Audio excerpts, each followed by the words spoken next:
Muito bem, bom dia, estamos aqui ao vivo com Cacá Martins, mas hoje dia 23 de junho de 2020, na sonoplastia Melk, esse que vos fala, apresentador, comunicador, pastor Luiz Hamilton.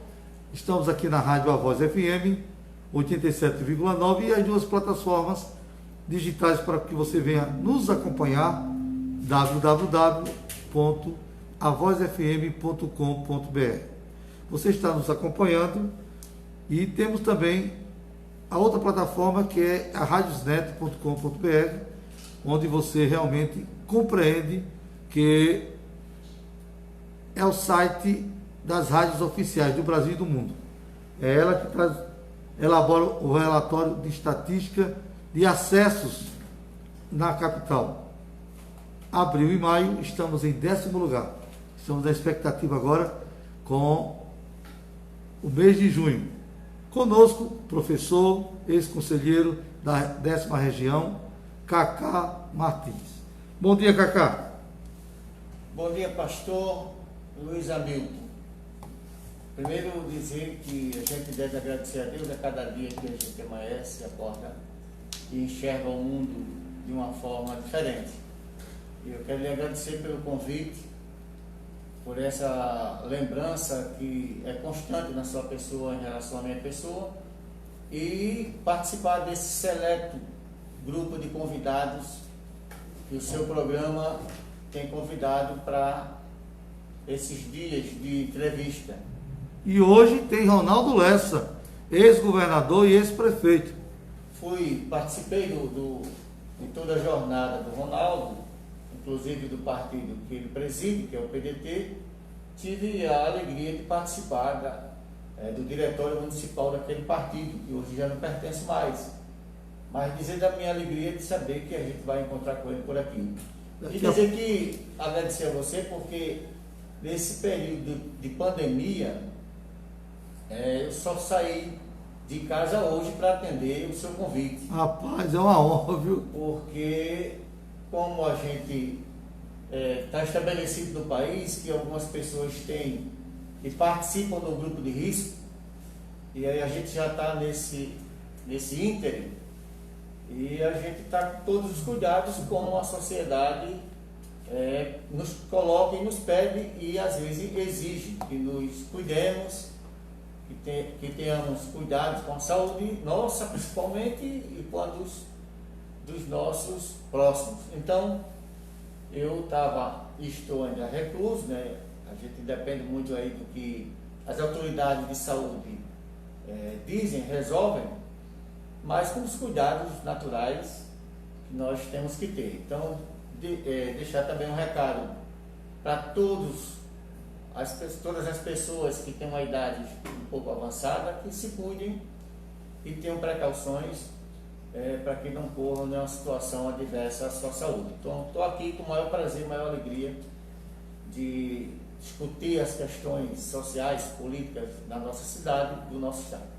Benedito Bentes, quando se faz, não pode fugir, nosso complexo.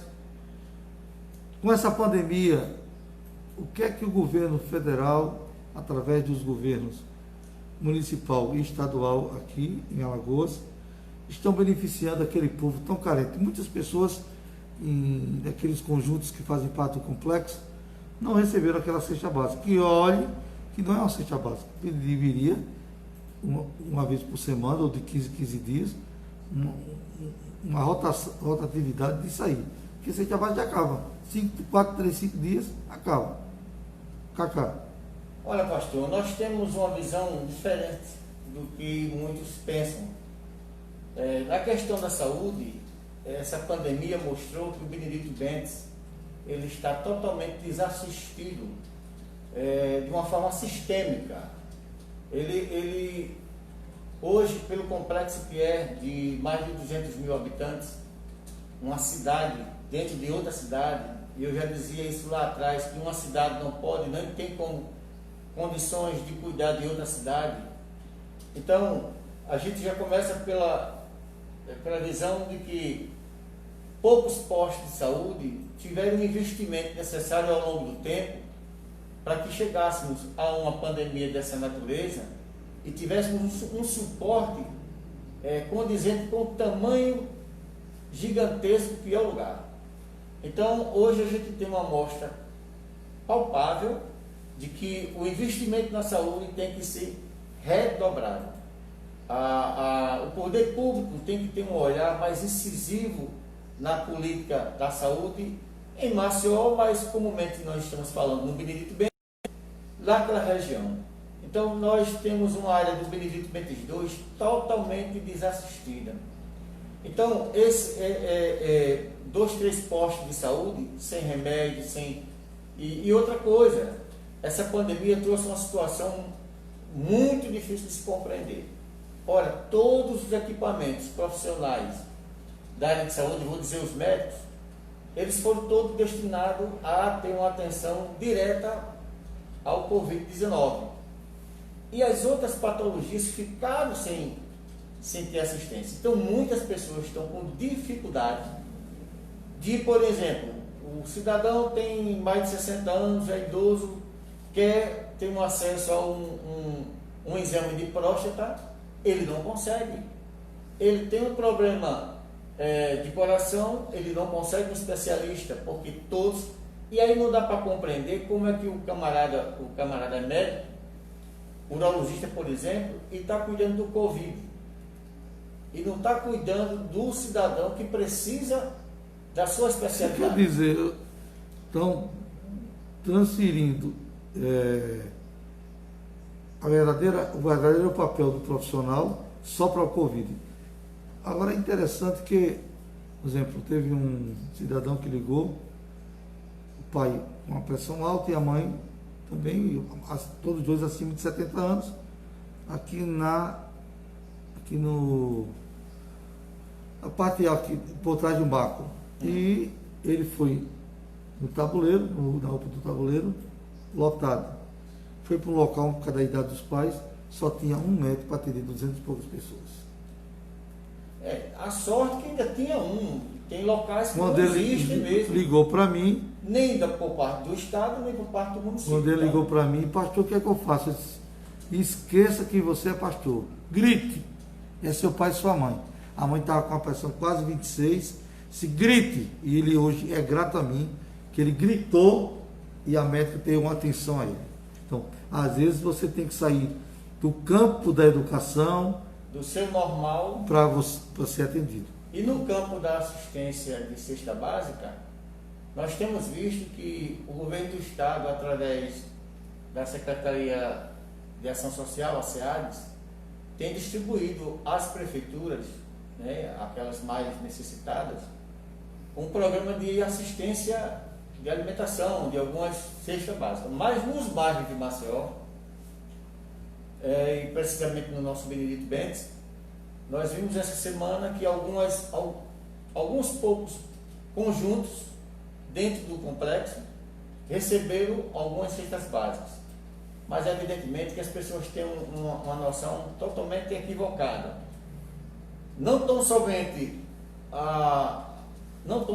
alguns conjuntos, por exemplo, Cidade Sorriso, Aprígio, mas as grotas são 14, 15, 19 grotas no complexo que você não tem assistência nenhuma, de nenhuma forma, nem visita do poder público existe naquela localidade. E uma coisa que parece muito contraditório, mas que não é que o Benedito Bentes I tem uma parcela significativa de pessoas e de famílias extremamente carentes, necessitadas de atenção. E as pessoas olham assim, o Benedito Bentes I não, é a classe média, as pessoas não precisam. Não, é o contrário, tem muitas pessoas com situações complicadas que estão recorrendo às igrejas, mesmo com as igrejas fechadas. Que é um absurdo. Católica ou evangélica? Então, esses dois segmentos, católico e evangélico, estão dando suporte a muitas famílias necessitadas de antes e agora muito mais. Então, é preciso que o poder mergulhe dentro da alma das pessoas, visite as pessoas, não apenas sistematicamente entregar uma cesta básica ou entregar 3 máscaras, por exemplo, ou uma máscara. Isso não é papel, o papel é mais profundo. É mais importante a visita, o diálogo, colocar os profissionais para visitar essas famílias e identificá-las. No Benedito Mendes 1, o caos está estabelecido e as Mas pessoas... estão divulgando que está tudo perfeito. Está tudo perfeito. Como as pessoas estão em casa... Procede essa Não, informação? as pessoas estão em casa cauteladas, recolhidas, muitas famílias com dificuldades, aí é outro tema muito importante que essa semana a gente discutiu com vários companheiros, conselheiros e ex-conselheiros tutelares do Brasil inteiro, Rio de Janeiro, São Paulo, Belo Horizonte, Minas Gerais, no sentido da situação do aluno, tanto público quanto privado, que estão tendo dificuldade. No público nem se fala, esse está totalmente excluído do processo educacional. Porque nem o governo municipal, nem o governo estadual se preocuparam, trancafiaram os meninos, os alunos em casa, mas as condições de ter aulas online, essa não existe. Não existe. Primeiro pela condição social de muitas famílias. E as particulares, as de ponta, vamos dizer assim, essas ainda têm aula online. Mesmo assim, contando com uma parcela significativa de alunos de famílias que não têm acesso à internet, que muito mal se esforça para pagar a sua mensalidade para ter uma educação eficaz para seus filhos. E qual é a saída? Você é um líder comunitário, uma pessoa, professor, então, às vezes uma estratégia não vem da ideia de alguém que está no poder ou com mandato, às vezes vem de uma pessoa que está no meio do povo. E às vezes a dificuldade de ser assimilada a ideia, ou projeto, ou uma proposta, porque não veio da pessoa. Então aí a população sofre porque a ideia não veio de alguém. Olha, pastor, a gente observa o seguinte,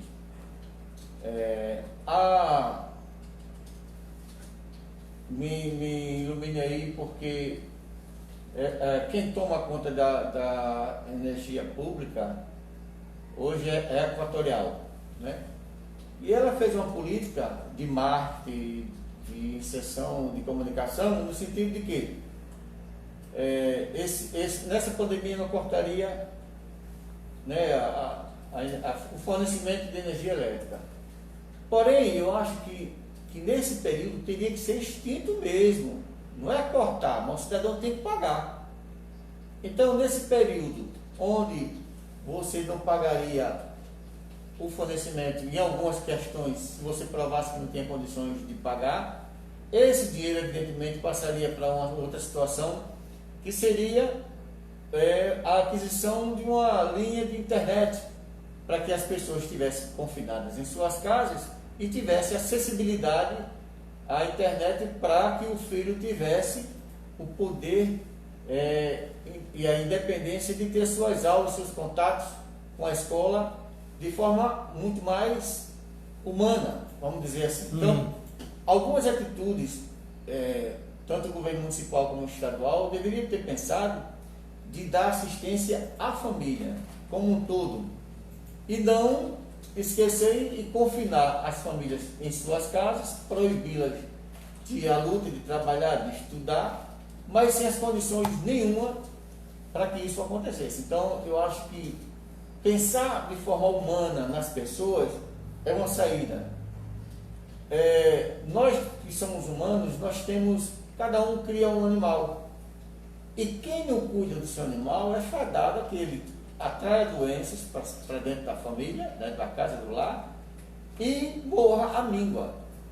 Então, se eu apego um cachorro, por exemplo, e amarro o dia todo, e não dou alimentação o dia todo, ele vai estar lá trancado, vai me obedecer, mas ele não vai sobreviver, ele não vai ter cidadania, ele não vai ter como circular entre as pessoas que ele quer dar carinho, quer dar afeto. Então, essa junção ela precisa ser equacionada. Na parte humana, é da mesma forma. Quem detém o poder tem que ter essa sensibilidade, pastor. Tem que enxergar o próximo como se fosse a si mesmo. Tem que enxergar o próximo como a extensão da sua pessoa, da sua alma, do seu espírito. Então, se não for dessa forma, não adianta buscar o poder, pelo simples fato do poder. O poder é uma concentração de energia de todas as áreas afins para ser redistribuído para as pessoas. Falar em poder e ser distribuído para as pessoas, como é que ficou aquela questão das cirurgias? Olha, ali foi um sucesso. Muitas pessoas, foram mais de 1.000 cirurgias obtidas no Benedito Bentes. Sim, obtidas, mas no fato mesmo. Não, realizadas as pessoas que tiveram a sorte de fazer sua inscrição e ter o seu atendimento, todas as cirurgias foram efetuadas. Ainda bem que foi antes da pandemia, né? Agora a gente percebe o que está não faltando. Não tivemos nenhum problema com isso. É criar uma triagem, o próprio governo estadual, ou até mesmo municipal, agora, também, visitar os conjuntos do complexo. Tem pessoas que não têm um código único. Tem pessoas porque falta CPF, falta identidade, falta certidão de nascimento. Então, o Estado não tem esse aparato. Mas o pastor, aquela organização de cirurgias que o Estado fez mostra também a deficiência e a ausência do Estado com as famílias na saúde ao longo dos anos. Quando você faz um mutirão é porque você sente que é preciso fazer algo célere para atender o maior número de pessoas, porque tem pessoas ali com 5, 6 anos esperando uma cirurgia. Então, se você está 6 anos esperando uma cirurgia, é porque alguém falhou e o Estado quis reparar. Muitas críticas aconteceram, evidentemente, que cada ação de governo, tanto municipal como estadual, como federal, sempre tem uns que aprovam e outros que não aprovam, e assim segue a humanidade. Mas o retrato é exatamente esse. É preciso que o poder público, de forma geral, enxergue que é preciso ter celeridade, pessoas comprometidas, competentes, que enxerguem além do seu tempo, para ter um alcance maior com as pessoas principalmente, e as pessoas mais fragilizadas de todos os bairros de Maceió.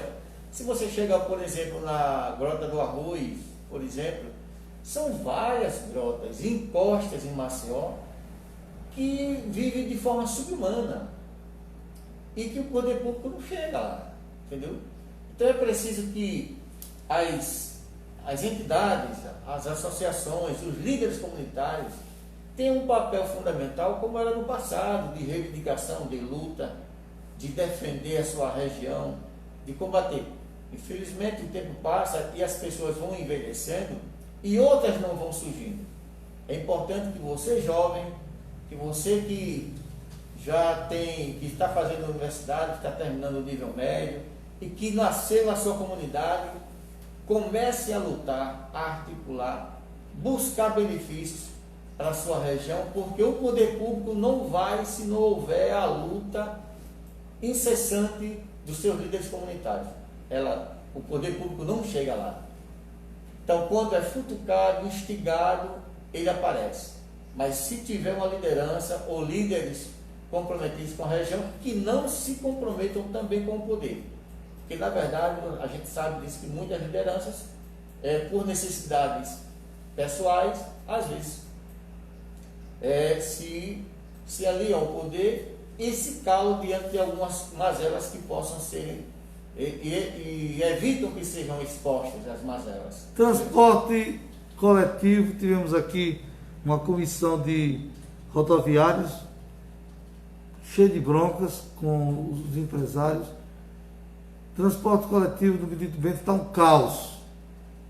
Diminuíram a frota, muitos ônibus, inclusive um vereador teve lá e Francisco Salles, no terminal, até postou nas redes sociais, mas meteu o pau nos empresários. E eu concordei com ele, porque há um silêncio do poder público, ou seja, a Câmara Municipal de Maceió, ela se omite, ela não fiscaliza, ela não cobra da SMTT, da Transpal e principalmente da Prefeitura, que libera a concessão para as empresas. Temos empresas aí praticamente ultrapassadas, grandes empresas querendo entrar em Alagoas, em Maceió, mas existe um cartel, um monopólio, para que não venham. Ao contrário, a Veleiro foi vítima. Será que a Veleiro, só a Veleiro que tem aquele problema? Mas foi a Veleiro por quê? Porque eles querem tomar conta dessa situação. E eles estiveram aqui, o Raimundo Medeiros e outros, até da diretoria atual, falando mal do presidente dos rodoviários, que talvez em parceria com a SMTT. Mas o transporte coletivo, aí vem os alternativos. Aí é contra. Mas como? Se o transporte público está em decadência. Olha, pastor, falar de transporte coletivo em Maceió é uma dor de cabeça, é uma angústia. E, particularmente no nosso Benedito Bentes, com aquele número, né, significativo de conjuntos e residenciais e condomínios, hoje fica muito mais difícil.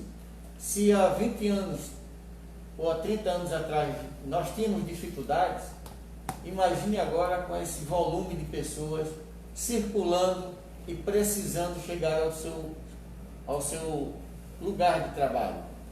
Aí nós temos acompanhado pela mídia a dificuldade. Imagine quando for liberado tudo e que fosse preciso continuar usando máscara, álcool em gel, tal. A dificuldade do cidadão com a idade mais avançada de andar nos coletivos. Né? Porque foi agora estabelecido que só pode ser sentado mais os 3, 4 em pé. Só que a frota, ela foi diminuída. Então, se você solta todo mundo de uma vez só, daqui a um mês, daqui a 8 dias, como o governo preconizou ontem, vai se tornar mais que um caos.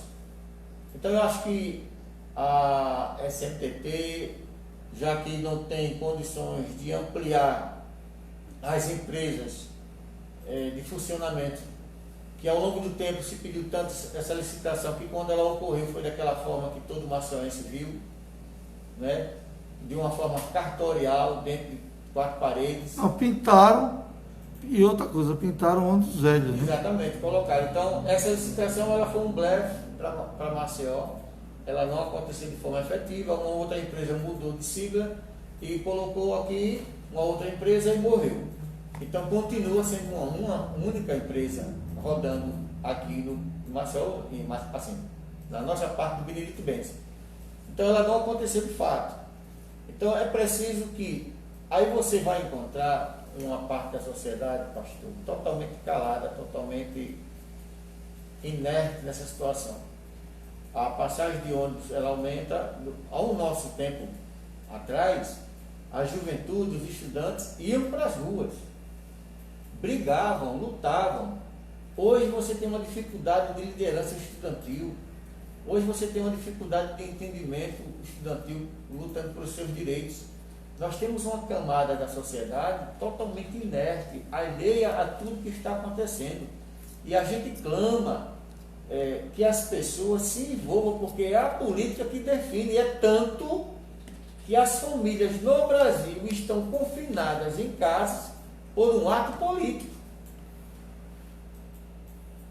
Se não for um ato político, não se resolve. Então, o ato político é trazer a sociedade civil organizada para a luta.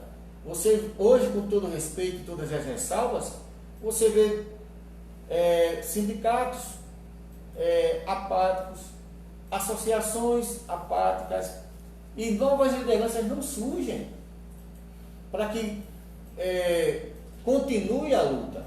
A sociedade é uma trincheira de luta permanente. Ela não pode parar. E ela também não pode ficar. Você também vê outra falha enorme, que são os líderes políticos que detêm o poder nos seus partidos políticos. Você não vê manifestação nenhuma.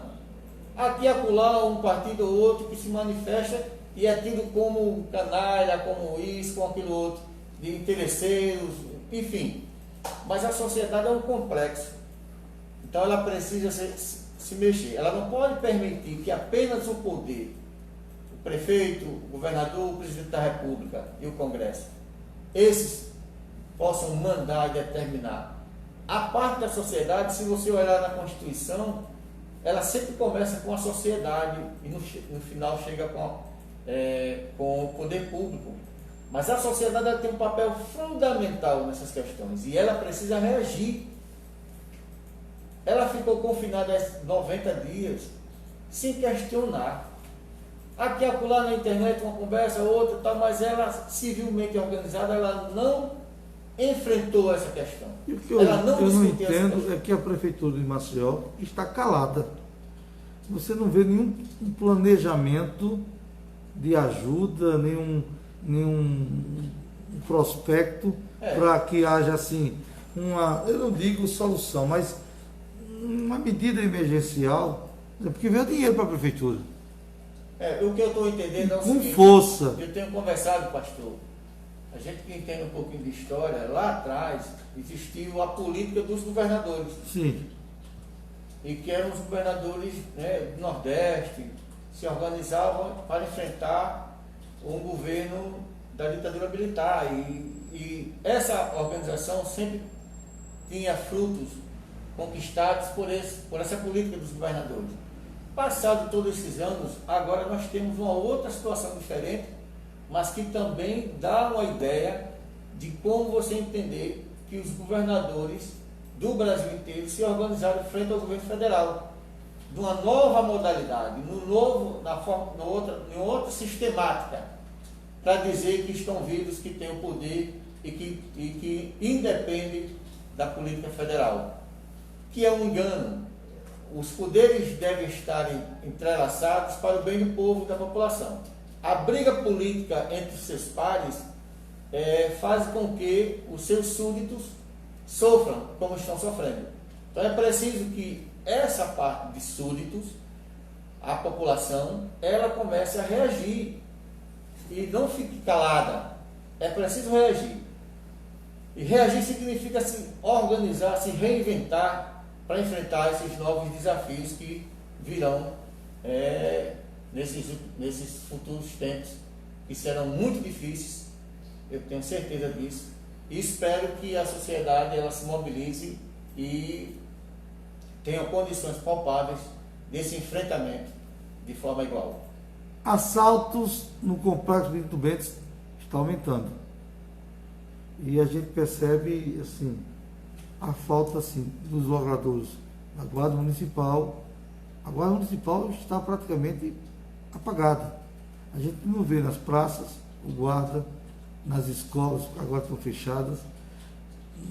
No caso, no terminal de ônibus ou dos ônibus, a gente fica sem entender o poder público municipal calado.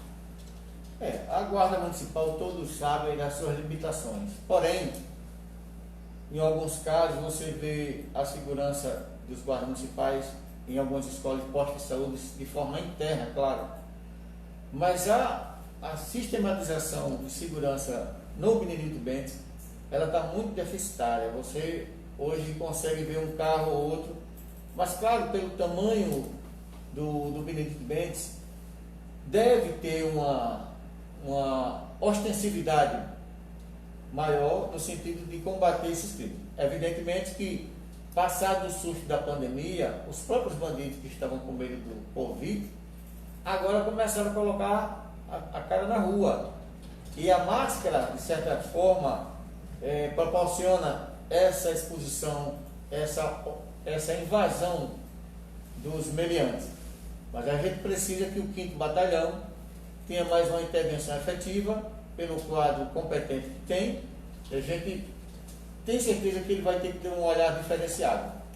O Benedito Bentes, o complexo Benedito Bentes 1, que é aquela parte, a primeira parte do Benedito Bentes, ela às vezes tem um olhar mais diferenciado, porque você tem umas casas lotéricas, tem grandes empreendimentos, e às vezes a polícia fica circulando por lá, até para dar uma segurança maior. Mas o 2 tem uma estrutura de casa lotérica, melhor. Quando você parte para o Benedito Bentes 2, com mais de 45 conjuntos dentro de um, aí a situação é complicada, porque você não tem a infraestrutura para compensar essa deficiência do Estado dentro daquele complexo. Então a gente pede ao Estado, à segurança pública do Estado, que de forma efetiva dê uma olhada com mais carinho, com mais precisão e com uma intervenção mais concisa para que a gente possa barrar